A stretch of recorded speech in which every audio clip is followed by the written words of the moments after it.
I finally caught this little guy. He was very smart. Actually, he's a little bigger than the last three that I caught. Once I get him out and release him and get back to the house, I'll show you the modifications that I had to make to catch him, because like I said, he was pretty smart. It was pretty difficult to catch. It took me several attempts to get it. He's not very happy. I think he's been up all night.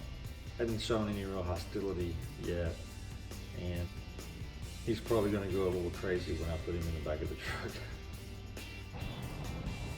Yeah, so I got him out here in the light. It's still real early in the morning. Give you a little better look at him. He's actually been pretty calm. He was making a lot of racket. I actually caught him in the garage. He was coming in and stealing the cat's canned food, and he was just picking up the food with his mouth and hauling off like a little bandit.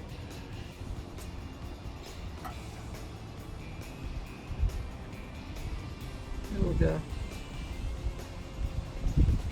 Ready to get out of there?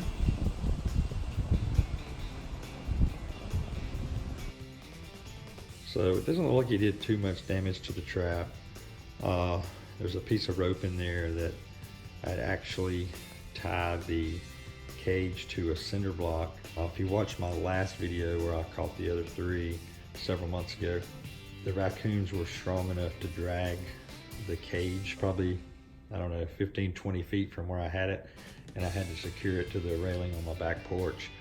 He somehow, I haven't pulled it out to really examine it yet, but it looks like he's chewed it up pretty good, and he was somehow able to bring the entire rope that was tied to a cinder block that he couldn't reach, and was able to get it inside the cage. And unfortunately I didn't have the camera up when we caught him, so I don't know exactly how he did that, but like I said before, he's pretty crafty.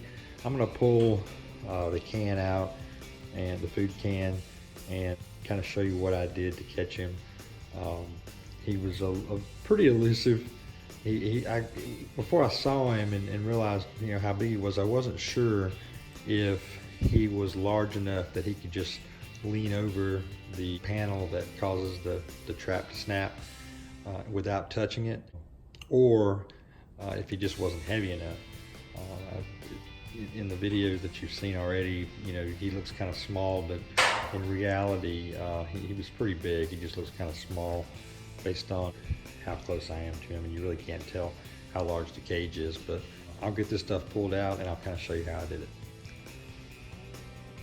So after I figured out, how he was, or what he was doing as far as stealing the entire can of cat food as opposed to just sitting here and eating and leaving, I devised a little plan where I took an empty cat food can. I drilled a couple holes in it and tied a fairly decent weight nylon cord to it full of cat food, and I put it in the back of the trap, and I got it as far close to the back of the rear of the trap as I could. And I kind of used this, it's not really a pulley system, but I had to weave the cable so that when the raccoon pulled the food this way, if he wasn't standing on the flap there at the bottom, that it would still cause the trap to go down. So basically, I put the food in the can, pushed it as far as I could to the back, and I ran the cord out the bottom of the trap, being sure that it caught on this, I don't know if you can see it here with the light, but if you're looking at it from up here, make sure that I caught one of these hooks on the very bottom and ran it in this direction, so that when he pulled on it, it would actually, the other end of the rope or string would be tied to this. And like I said, when he pulled it this way, it ensured that this got pulled and it caused the trap to snap. So that's really all there was to it. You saw in the very first video, he was basically coming in, getting a drink of water. They have to have water when they eat, and he was able to just put the whole can in his mouth and just walk out the door with it. We lost 3 or 4 cans of cat food before I finally caught him. But he, much like all the raccoons, they're very, very resourceful. Another thing that I did, and if you saw the last video I did, I ended up putting these boards around it on the back where the bait was going to be, because some of the raccoons were small enough that they could just stick their arms through it and sit there and eat without actually getting in the trap. So that took care of that. The other thing was, when I ran the string underneath the cage, it was basically flat on the ground. So I took 4 more of these guys and just laid them under the corners, each corner, so that it didn't create any extra resistance.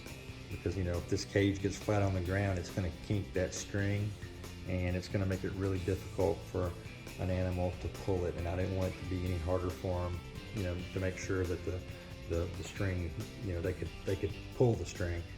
So I did raise it off the ground by the thickness of each one of, you know, these boards sitting under each corner. So I did release the raccoon this morning. He was not harmed.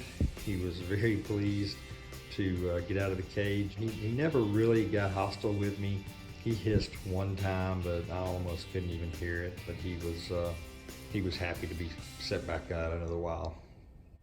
So thanks again for watching the video. If you liked it, you know, like it, subscribe to the channel, click on the bell for notifications, and as we get additional videos, whether it's product review or kind of follow-up videos, you'll get notifications. Thanks.